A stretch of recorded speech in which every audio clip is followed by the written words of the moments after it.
7 থেকে 8 দিন পূর্বে আমরা আলাপ করেছি, আলোচনা করেছি।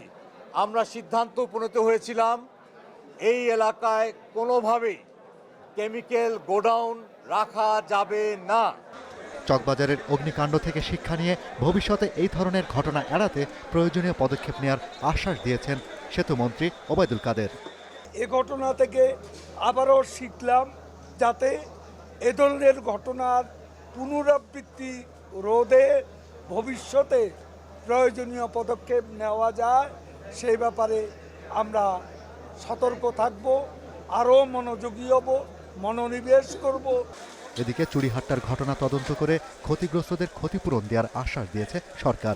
নিহতদের মধ্যে যারা শ্রমিক তাদের 1 লাখ টাকা আর আহতদের 50,000 টাকা করে সহায়তা দিচ্ছে শ্রম মন্ত্রণালয়। সরকারের দায়িত্বহীন কর্মকাণ্ডের কারণেই চকবাজারের প্রাণহানি ঘটেছে বলে মন্তব্য করেছেন বিএনপি মহাসচিব মির্জা ফখরুল ইসলাম আলমগীর। কেন্দ্রীয় শহীদ মিনারে সকালে শ্রদ্ধা জানানোর পর তিনি এ মন্তব্য করেন। আগুনের ঘটনায় গভীর শোক প্রকাশ করেন মির্জা ফখরুল।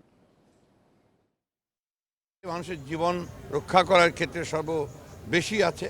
আজকে সব জায়গাতেই দেখা যাচ্ছে মানুষ জীবন হারাচ্ছে এই সরকারের আপনার রেসপন্স দায়িত্ব জ্ঞানহীনতার জন্য এবং তাদের অব্যবস্থার কারণে। কারণ রাষ্ট্রকে সুচারুরূপে পরিচালনা করার কোনো ইচ্ছে তো তাদের নেই।